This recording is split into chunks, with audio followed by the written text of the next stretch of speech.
Bueno, yo pienso que lo primero es entender que desde segunda vuelta los dos candidatos que quedaron dejaron en claro que en este país iba a haber un cambio, eh, no necesariamente lo positivo, había de hecho muchos puntos en los cuales ambos candidatos estaban de acuerdo. Entonces, digamos que había cosas que ya se sabía que se iban a sacrificar, pasara lo que pasara, y que había ciertos temas que obligatoriamente iban a cambiar de la misma manera. Así que hay ciertos puntos en los cuales en toda justicia, digamos, no iba a haber mucha diferencia eh, en lo que pasara si ganaba Rodolfo o si ganaba Gustavo Petro. Ahora, esto creo que era importante decirlo antes de comenzar a hablar sobre qué es lo que va a pasar o qué podemos esperar del gobierno de Gustavo Petro. Yo creo que para pensar en el gobierno de Gustavo Petro hay que tener, o yo tendría cuatro grandes referentes que son Pedro Castillo en Perú, AMLO en México, Boric en Chile y obviamente la Bogotá humana en Bogotá. Creo que yo me alejo un poco de, digamos, estas interpretaciones que están hablando de algún tipo de catástrofe o que nos vamos a realmente a convertir como Venezuela, porque creo que Petro no tiene los recursos. El discurso es igual, el discurso de Petro y Chávez es idéntico básicamente, pero Petro y Chávez son muy diferentes porque Chávez tenía los recursos que Petro no tiene. Entonces, no sé si valga la pena, o por lo menos yo no utilizo como referente a comparación a Venezuela. Como lo digo, creo que internacionalmente lo que hay que analizar acá serían, como referentes serían a Chile, a Perú y a México. Y viendo eso es cómo se puede entender, digamos, qué es lo que se puede esperar de aquí en adelante. Creo que primero, como lo digo, no creo que se vaya a dar algún tipo de real catástrofe en el sentido de que va a haber un cambio abrupto realmente a nivel político o a nivel económico. Creo que eso no va a pasar y ahí puedo utilizar el referente de AMLO en México. Digamos, las dos elecciones fueron muy parecidas porque en ambos casos estos candidatos de extrema izquierda tuvieron que terminar haciéndole concesiones al establishment para llegar. Ellos sabían que ellos solos no llegaban. Entonces, al hacer concesiones al establishment, pues obviamente hay que entender que el establishment no le gusta que lo reformen, no lo quieren cambiar. El establishment no quiere que las cosas sean diferentes porque el establishment vive de eso. Los Hattin, Julián Bedoya, los ñoños, Roy, Armando Benedetti, Pia Córdoba. Esta gente no quiere que su estilo de vida cambie. Y como, al igual que AMLO, Petro les hizo concesiones, muy probablemente pues esas concesiones impliquen dejar de lado cualquier idea de cambiar o realmente hacer una reforma de fondo a las instituciones y al Estado. Eso básicamente es lo que pasó con AMLO y AMLO en este momento pues ya se va acercando al final de su mandato, durante el cual pues todo lo que ha hecho es básicamente gobernar dentro de la misma constitución y las mismas instituciones que México tenía desde antes, pero manejándolo políticamente. Creo que básicamente eso también es lo que va a pasar acá.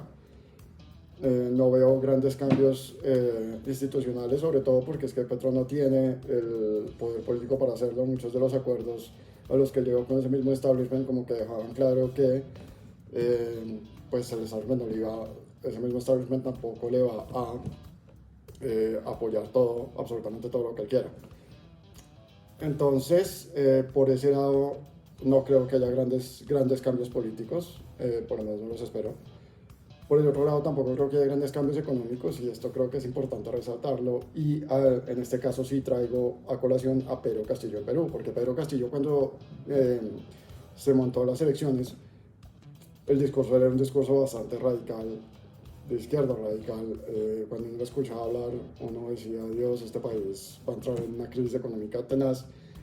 Pero en la medida que llega al poder y se da cuenta de que no se puede gobernar sin un sistema macroeconómico, la posición del cambia, hasta el punto en que él, por ejemplo, dejó continuar en su labor al presidente del Banco Central del gobierno anterior.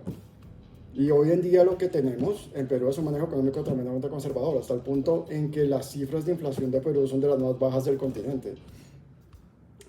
Y creo, y eso mismo también básicamente es lo que hasta cierto punto hizo AMLO, y lo que hace la comparación ahí es un poco más difícil, pero es básicamente lo que está pasando con Boric en Chile también. Eh, esta nueva generación de izquierda se ha dado cuenta que ellos no pueden gobernar sin macroeconomía, y entonces son gobiernos que buscan acercarse mucho más a un Lula en Brasil que a un Chávez en Chile, lo cual permite tener cierta expectativa de cierto balance macroeconómico y una transición normal y pacífica al poder dentro de 4 años. Creo que además de eso, lo que se podría esperar en materia del gobierno Petro es, ya utilizando el último referente, es una Bogotá humana gigante, una Colombia humana, es una Colombia humana, una versión en Colombia de la Bogotá humana.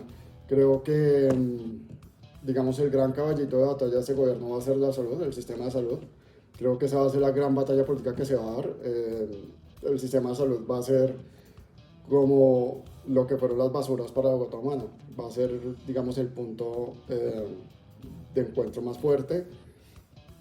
Obviamente, la reforma del sistema de salud no depende solo del gobierno Petro, eso va a depender del Congreso, y el Congreso está tremendamente equilibrado.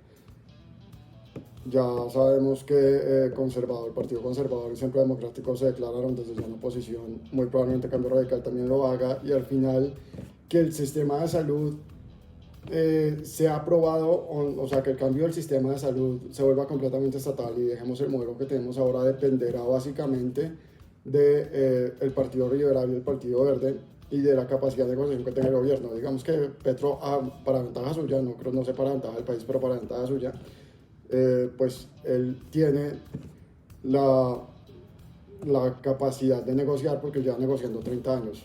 Él sabe exactamente cómo se maneja este sistema democrático, entonces eso tal vez le podría dar una ventaja en esa batalla por la salud que se avecina. Pero el resultado es incierto porque pues el sistema de salud tiene sus detractores y tiene sus defensores. No creo que le quede tan fácil hacer esa reforma, así que ese resultado es incierto, pero sí es claro que esa va a ser su gran batalla. Creo que del mismo modo pues va a haber un aumento bastante grande del gasto público. Creo que él va a sacar de donde pueda los recursos para aumentar ese gasto público hasta el punto en que tal vez dentro de 4 años quien llegue pues se va a encontrar con una situación presupuestaria un poco complicada, por lo que el gasto se va a cuadruplicar. Y pues uno de los problemas que tienen las administraciones Petro, o que tuvo la administración Petro en Bogotá, es que sus propuestas, digamos, eran benéficas para mucha gente, pero eran insostenibles. Entonces es muy probable que dentro de 4 años que llegue, pues tenga que echar para atrás muchas de las cosas que él hizo, básicamente por un tema presupuestario, porque no había manera de seguirla sosteniendo. Eso sería por ese lado. Creo que finalmente uno de los temas en los cuales ya se sabía que iba a haber un sacrificio, ganara quien ganara, era el tema de la libertad de expresión. Creo que ese tema se va a ver, de la libertad de prensa, creo que ese tema se va a ver seriamente afectado. Pues no sé hasta qué punto sea buena idea eso, pues los me hay que analizar con el tiempo, pero no sé hasta qué punto sea buena idea seguir haciendo comentario político en este gobierno, porque él de por sí es bastante poco amigo de las críticas, y pues va a tener todo un aparato estatal, tiene, digamos, una estructura ya de influencers, bodegueros y youtubers dispuestos a replicar cualquier noticia que el gobierno quiera sacar. Va a ser algo parecido también a lo que pasaba con la administración Trump en Estados Unidos, en ese sentido, que la información que le convenga al gobierno pues va a fluir mucho más fácilmente, y digamos, la prensa que se atreva a criticar pues va a tener que enfrentarse a una reacción bastante negativa de parte del gobierno. Creo que básicamente esos serían los grandes puntos en materia de seguridad.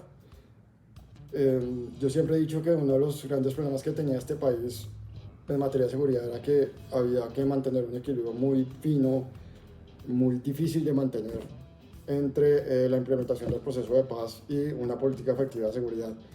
Creo que Petro obviamente solo cumple con el 50% de ese requisito. Creo que pues obviamente por su misma disposición y su misma eh, posición ideológica, pues obviamente esta vez a diferencia del gobierno que pues sí se van a ver avances importantes en materia del proceso de paz y pues habrá pues mucha más disposición de parte del gobierno para implementar ese proceso de paz. Creo sin embargo que él no tiene la capacidad para mantener una política de seguridad efectiva. Y hay una posibilidad, porque eso lo dijeron incluso desde antes de pues antes de la segunda vuelta, de iniciar diálogos de paz con una guerrilla como el ELN, que pueden ser fructíferos dependiendo de cómo se manejen, porque una vez más Petro no tiene los recursos políticos para sacar adelante todo lo que quiera. Y eso va a depender en gran parte de lo que le apruebe el Congreso. Y aquí no hay que olvidar una cosa, y es que en Colombia, además de un Congreso, todo lo que se haga pasa por control constitucional. Y eso también es como una especie de garantía de que pues tampoco cualquier locura va a hacerse realidad. Creo que eso básicamente es en materia de seguridad. Finalmente en materia de relaciones internacionales, obviamente se van a restablecer relaciones con la dictadura de Venezuela. Era otro tema en el cual los dos candidatos que estaban en segunda vuelta estaban de acuerdo. Ya ese barco ya había partido, no había nada que hacer. Se van a restablecer las relaciones con Venezuela. Obviamente, por primera vez Colombia va a estar un poco más alineada con la tendencia general de los gobiernos de Latinoamérica. Por un lado, creo que hasta cierto punto esta elección de Gustavo Petro es, en materia, digamos, de relaciones con Estados Unidos, es hasta conveniente por lo que Petro y Biden pueden llegar a ser de corrientes bastante afines, lo que permitiría un diálogo un poco más fluido, más o menos, digamos, lo que pasó con la elección de Duque y Trump, donde había como que una posición ideológica bastante afín, lo cual permitía que las relaciones fueran más fluidas. Pero creo que eso tampoco, pues fuera de que Colombia va a cambiar el discurso y va a cambiar la posición, obviamente, y que ahora pues va a haber mucho más relaciones cercanas con países como Venezuela. Creo que la relación con Estados Unidos no va a cambiar mucho. Y en materia de comercio internacional tampoco, vuelvo, insisto, yo creo que como pasó con Castillo en Perú, si Petro se llega a dar cuenta de que el sistema macroeconómico se está empezando a tambalear, él inmediatamente, pues como lleva 30 años metidos en esto, lo que va a hacer es empezar a buscar las maneras de que se vuelva a normalizar. Entonces, si llega a que la inversión sea mucha inversión o hay muchos dólares que se van, pues obviamente él intentará negociar para que la inversión regrese. Va a haber mucha estatización, pues va a estatizar todo lo que pueda, por ese lado también. Y finalmente, creo que en materia de estabilidad política, pues lo que está diciendo ahora, pues lo que todos dicen de principio es buscar un gran acuerdo y buscar unión y no sé qué. Dependiendo, habría que mirar a ver cómo es que pues se están fijando los términos del acuerdo, porque por las mismas posiciones de él y la misma forma como él es, hay una gran posibilidad de que o sea, de que tengamos 4 años de bastante inestabilidad política, que sea mucha o sea poca depende de él, depende de lo que él esté en disposición de negociar. Si se pone en esta posición más del Salvador Redentor iluminado que solo tiene la razón, muy probablemente pues se encuentre con mucha mayor oposición. Si decide manejar eh, esta posición más propia a negociar, que fue la que manejó en segunda vuelta, más moderada, es muy probable que esa inestabilidad política se reduzca. Sin embargo, podemos esperar bastante inestabilidad pues para lo que se viene. Creo que además, y ya finalmente, ya para finalizar, creo que vale la pena decir esto. Este es un movimiento que llegó para quedarse. O sea, puede gustarles a unos otros puede no gustarnos. Lo más probable es que Petro se vaya al poder en 4 años, pero este movimiento llegó para quedarse, y si ellos se van del poder en 4 años, tienen una gran posibilidad de regresar en 8. y pues hay que aceptarlo. Así son las cosas y así es la democracia y esa es la realidad del país. Creo que eso era todo. Nos vemos a la próxima. Gracias.